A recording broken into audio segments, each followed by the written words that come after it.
about look at Diddy, for instance. Let's take a look at him. Let's take a look at. He has videos. He has videos of the parties. Now, what I've heard, which I don't know how much of it is in mainstream media, I don't really follow the story that much. But what I've heard from friends that are attorneys, friends of mine that have represented me before, agents and so on, is there's a bidding war going on right now. The downfall of Sean Diddy Combs feels like a plot even Hollywood would have rejected as too far-fetched. The empire he built on luxury, bravado, and billion-dollar branding is crumbling under the weight of federal indictments, courtroom bombshells that read like thrillers, and allegations that he wasn't just a music mogul, but the architect of one of hip-hop's darkest mysteries. Prosecutors now claim racketeering, exploitation rings, and secret tapes could lock him away for life. His name surfaces nearly 50 times in sealed police transcripts tied to the Las Vegas ambush that ended Shakur's reign. And while that they don't want, if they was in any of those freak-off tapes, if they played a part in any of those Diddy sessions, they don't want it to get out to the general public to make up their brand. Diddy maintains his innocence in a New York courtroom. The silence around him is breaking. Former allies are beginning to speak, and loudly. The ex-bodyguard who lived inside armored convoys and penthouse suites has dropped a revelation so staggering it makes the federal charges against Diddy look like just one fragment of a much larger puzzle. According to Gene Deal, Tupac Shakur wasn't the reckless hothead the press painted him to be. He was playing a deeper game. Deal claims Shakur saw the setup coming. He knew the price on his head and, instead of waiting to be cornered, staged his own exit.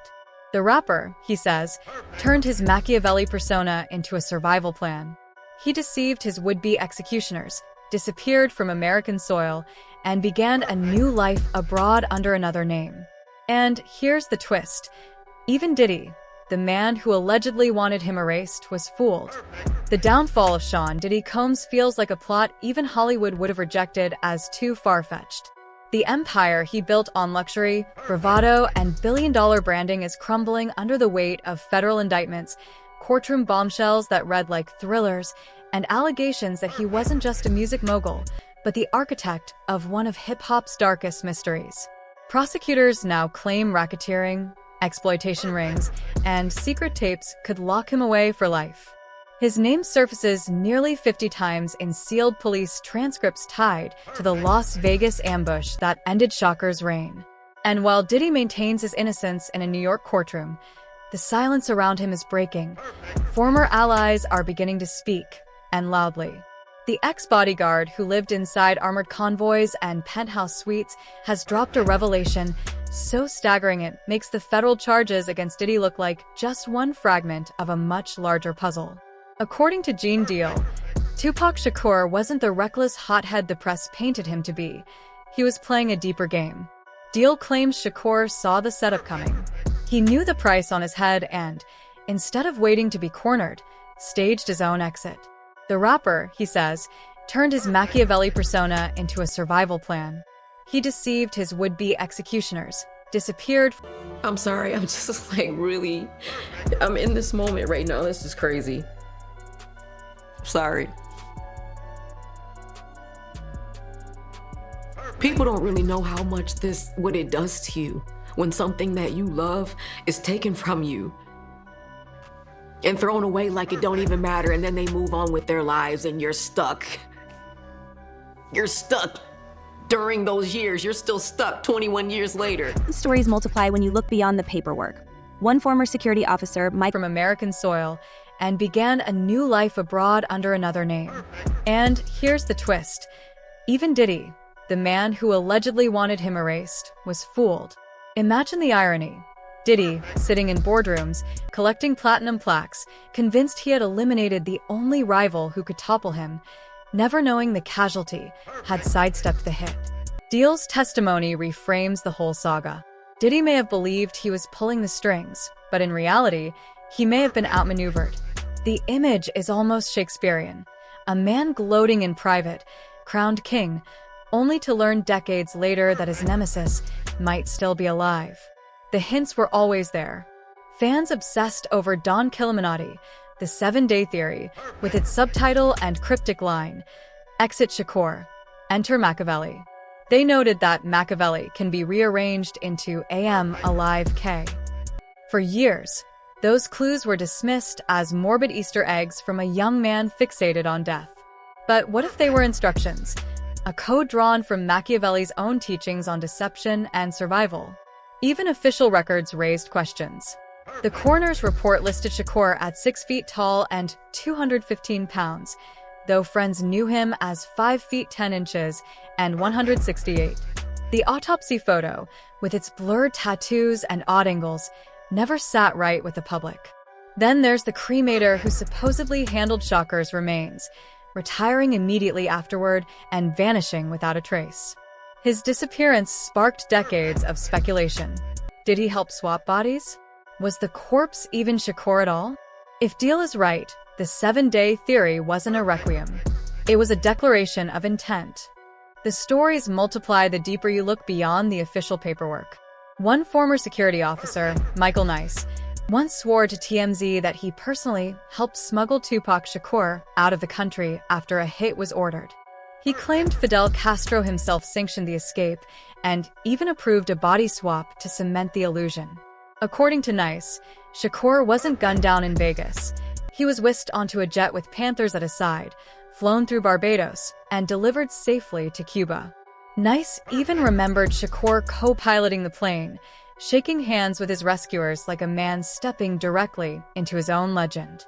But before he could present proof, Nice turned up dead under mysterious circumstances. A tragic coincidence? Or another casualty in the effort to keep the secret buried? And still, the sightings keep coming. Havana locals whisper about a man who looks uncannily like Shakur strolling through old Havana in a bandana and sunglasses. The beard is fuller, the frame heavier, but the eyes, they say, are unmistakable. Others swear he's been seen in Belize, even New Jersey. Online, grainy photos circulate showing Shakur beside Beyoncé or 50 Cent, easy to dismiss as doctored, but compelling enough to fuel the legend. Even Shakur himself once hinted from behind bars. We're all going to take a disgusting trip to his seedy, awful world. You know, the man has no class. He has no kindness in his dark, dark heart. And he's depraved. That's my opinion. This is a depraved, disgusting individual about whom I wish to hear nothing after this trial is done. Why you think nobody been arrested if they said they the one that took me out? Because I ain't gone. I'm somewhere smoking a Cuban cigar. The more you trace the threads, the more it feels less like a crime scene and more like an elaborate stage play. Even Afeni Shakur, his mother, once said her son chose to leave quietly. Was that just poetic grief, or a coded admission that he walked away on his own terms? And then there are the albums. The endless stream of posthumous releases, each sounding hauntingly fresh, as if the voice behind them had never gone silent at all. Of course, it's all connected. Every path circles back to Gene Deal's claim. Tupac Shakur wasn't blindsided. He saw the betrayal coming. He understood the cost of independence in an industry where moguls played kingmaker and enforcer in equal measure. Refusing to bow, he watched the bounty on his head climb into the millions, then flipped the board entirely. Machiavelli wasn't just a stage name, it was a survival manual.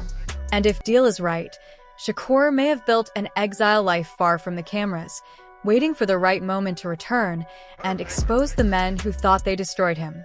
The first cracks in the illusion came with whispers of a body double. On the PBD podcast with Patrick McDavid, and the episode, this premiered on April 4th, definitely making the rounds because in this episode, Terrence Howard describes an interaction with Diddy where he says that he believes that Diddy was trying to have sex with him. Let's take a listen. Rumors claimed another man, already deceased, was swapped into Shakur's hospital bed to stage the final act. Coroner discrepancies became the evidence. The rushed cremation, the smoking gun. In this telling, the chaos outside the hospital that night wasn't panic, it was choreography. By the time Suge Knight stumbled out, bloodied and stunned, Shakur was already boarding a plane under an alias, sliding into the Caribbean night. The world was left with blurred photos, staged reports, and official statements, while the man himself slipped beyond reach. Now, decades later, as Diddy faces federal charges, coercion, trafficking, racketeering, the irony cuts deeper than ever. He may have convinced himself he orchestrated the perfect crime back in '96, eliminating the West Coast threat once and for all. But if Shakur truly lives in the shadows, then Diddy's empire rests on a hollow victory. And if the day ever comes when Tupac steps back into the spotlight, revealing the greatest disappearing act in music history, everything Diddy built will collapse in an instant. Because nothing would haunt him more than realizing the man he believed gone had been alive all along.